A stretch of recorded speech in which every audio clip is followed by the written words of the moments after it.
Assalamualaikum warahmatullahi wabarakatuh. Saya Andini Zahra Fatresya R dengan NIM 24232100028. Di sini akan menyetorkan hafalan dalam mata kuliah tafsir dan hadis dengan dosen pengampu Ibu Giarsi. Yang pertama saya akan menyetorkan Quran surat Al-Mujadilah ayat 11. A'udzu billahi minasyaitonir rajim. Bismillahirrahmanirrahim. Ya ayyuhallazina amanu iza qila lakum tafassahu fil majlisi fafsahu yafsahillahu lakum wa iza qila suzu fansuzu yarfa'illahu allazina amanu minkum wallazina utul ilma darajat wallahu bima ta'maluna khabir. Artinya, hai orang-orang beriman, apabila dikatakan kepadamu berlapang-lapanglah dalam majelis, maka lapangkanlah, niscaya Allah akan memberi kelapangan untukmu. Dan apabila dikatakan berdirilah kamu, maka berdirilah, niscaya Allah akan meninggikan orang-orang yang beriman di antaramu dan orang-orang yang diberi ilmu pengetahuan beberapa derajat. Dan Allah Maha mengetahui apa yang kamu kerjakan. Ayat ini menjelaskan tentang etika ketika berada di dalam tempat belajar atau di majelis, dan Allah itu akan meninggikan derajat bagi orang-orang yang beriman dan juga yang berilmu, karena iman dan ilmu itu adalah kunci kemuliaan.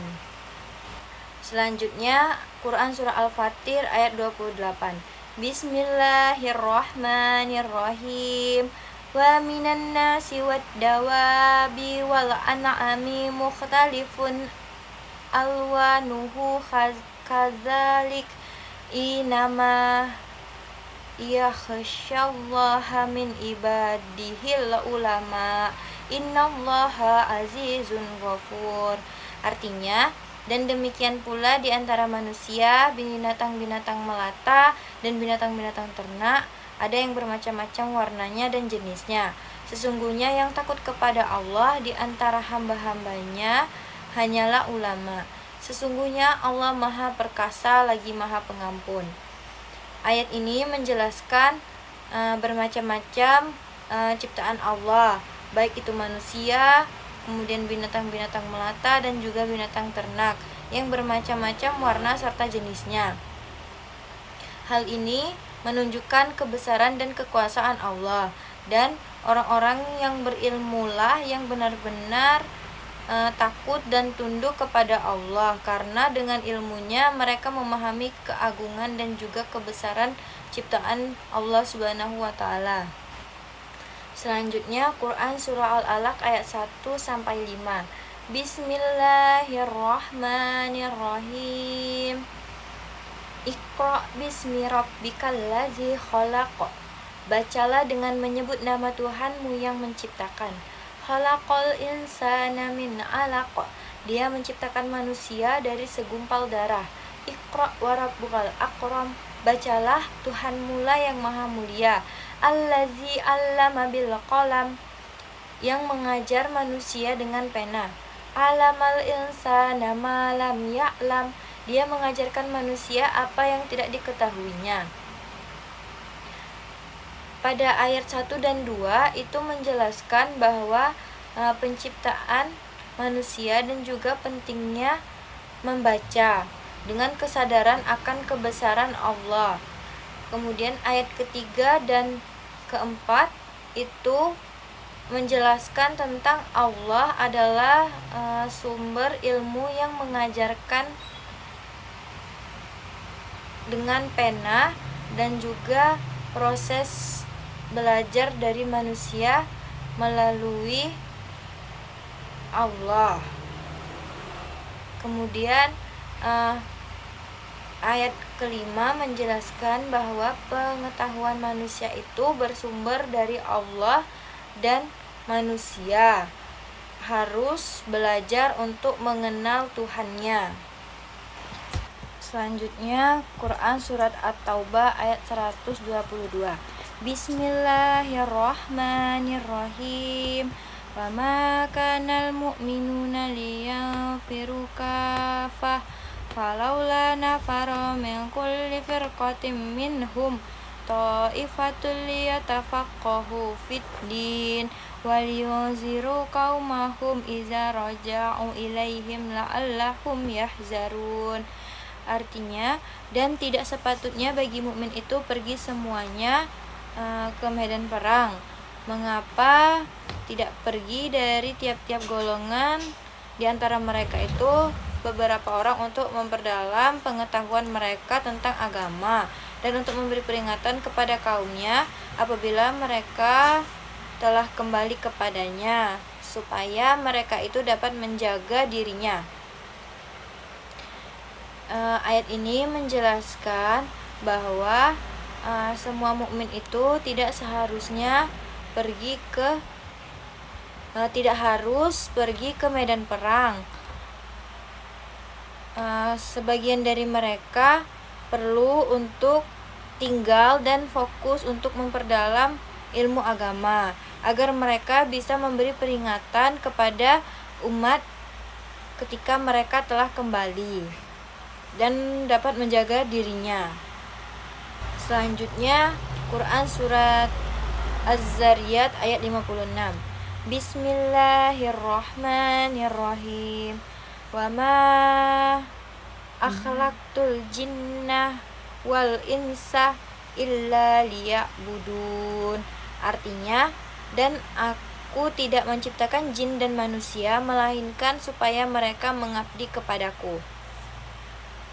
Jadi ayat ini menjelaskan bahwa tujuan Allah menciptakan manusia dan juga jin itu adalah tidak lain tidak bukan itu untuk beribadah kepada Allah, yaitu menjalankan segala perintah Allah dan juga menjauhi segala larangannya, bukan untuk mengejar dunia atau untuk kesenangan semata. Selanjutnya Quran Surah Ar-Rahman ayat 1-4. Bismillahirrahmanirrahim. Ar-Rahman, Allah yang Maha Pengasih. Allamal Quran, telah mengajarkan Al-Quran. Khalaqal insan, dia menciptakan manusia. Allamahul bayan, mengajarkannya pandai berbicara.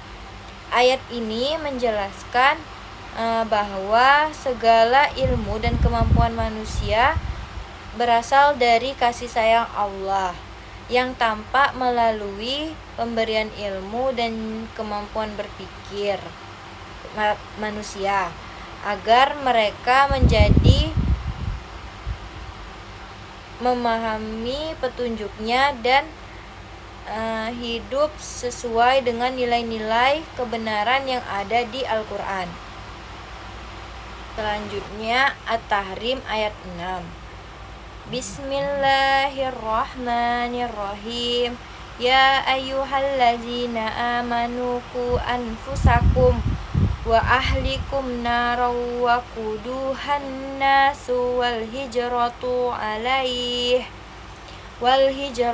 alaiha malaikatun ghiladun syidadul la yaqsunallaha ma amarahum wa yaf'aluna ma yu'marun. Artinya, wahai orang-orang yang beriman, jagalah dirimu dan keluargamu dari api neraka yang bahan bakarnya adalah manusia dan batu. Penjaganya adalah malaikat-malaikat yang kasar dan keras.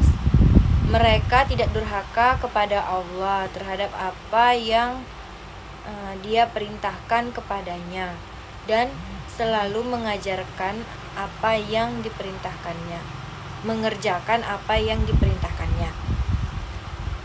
Ayat ini menjelaskan tentang tanggung jawab seorang pemimpin keluarga, khususnya ayah. karena untuk menjaga dirinya dan juga keluarganya dari siksa api neraka, agar mereka taat kepada Allah dan menjauhi larangannya. Selanjutnya hadis. Yang pertama, fadlul alimi alal abidi kafadli alal adnakum. Artinya, keutamaan orang berilmu dibandingkan dengan ahli ibadah adalah seperti keutamaanku dibandingkan orang yang paling rendah di antara kalian. Hadis riwayat Tirmizi. Hadis ini menjelaskan tentang tingginya derajat orang yang berilmu dibandingkan dengan orang yang hanya beribadah tanpa ilmu. Amal ibadah seseorang akan sempurna jika didasari dengan ilmu yang benar. Selanjutnya hadis, man salaka thoriqan yaltamisu fihi ilman sahalallahu lahu thoriqan ilal jannah. Artinya, barang siapa menempuh jalan untuk mencari ilmu, maka Allah akan memudahkan baginya jalan menuju surga. Hadis ini menjelaskan bahwa menuntut ilmu itu merupakan salah satu jalan untuk menuju surga, karena dengan ilmu seseorang dapat mengenal Allah, mengetahui nama dan sifat-sifatnya, serta beramal dengan cara yang diridhoinya. Selanjutnya, tolabul ilmi faridatun alal kulli muslimin. Hadis ini artinya menuntut ilmu itu adalah kewajiban bagi setiap muslim. Hadis riwayat Ibnu Majah.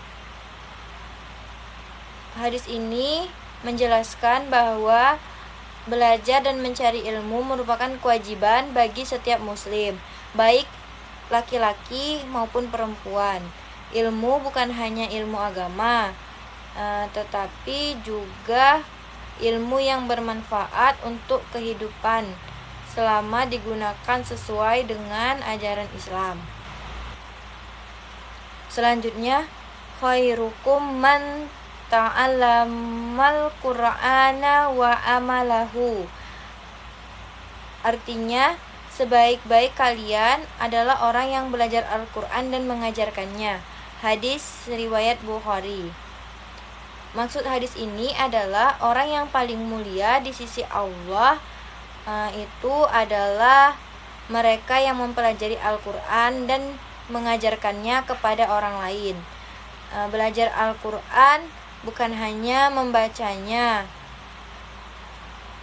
tapi juga memahami maknanya dan mengamalkan isi kandungannya serta menjadikannya pedoman hidup. Selanjutnya hadis, innallaha lam yab'atsni mu'annitan wala muta'annitan walakin ba'atsani mu'alliman muyassiron. Hadis riwayat Muslim. Artinya, sesungguhnya Allah tidak mengutusku sebagai orang yang mempersulit atau membuat kesusahan, tetapi Allah mengutusku sebagai pengajar yang memudahkan. Makna hadis ini menekankan bahwa agama Islam itu adalah agama yang penuh rahmat dan kemudahan. Rasulullah diutus itu bukan untuk memberatkan umatnya, tetapi untuk memberi kemudahan dalam menjalankan ajaran Islam. Selanjutnya hadis, an Abi Hurairah radhiyallahu anhu qala, an-nabiy sallallahu alaihi wasallam, kullu mauludin yuladu alal fitrati fa abawahu yuhawidanihi aw yunassiranihi aw yumijjisanihi. Artinya, dari Abu Hurairah radhiyallahu anhu, Rasulullah SAW bersabda, setiap bayi itu dilahirkan dalam keadaan suci, maka kedua orang tuanya lah yang menjadikannya Yahudi, Nasrani ataupun Majusi. Hadis riwayat Muslim. Makna dari hadis ini adalah setiap anak itu lahir dalam keadaan suci dan juga baik atau fitrah. Namun orang tuanya lah yang membentuk keyakinan dan kepribadian anak tersebut. Sadaqallahul azim. Itulah tadi setoran hafalan dari saya. Terima kasih. Wassalamualaikum warahmatullahi wabarakatuh.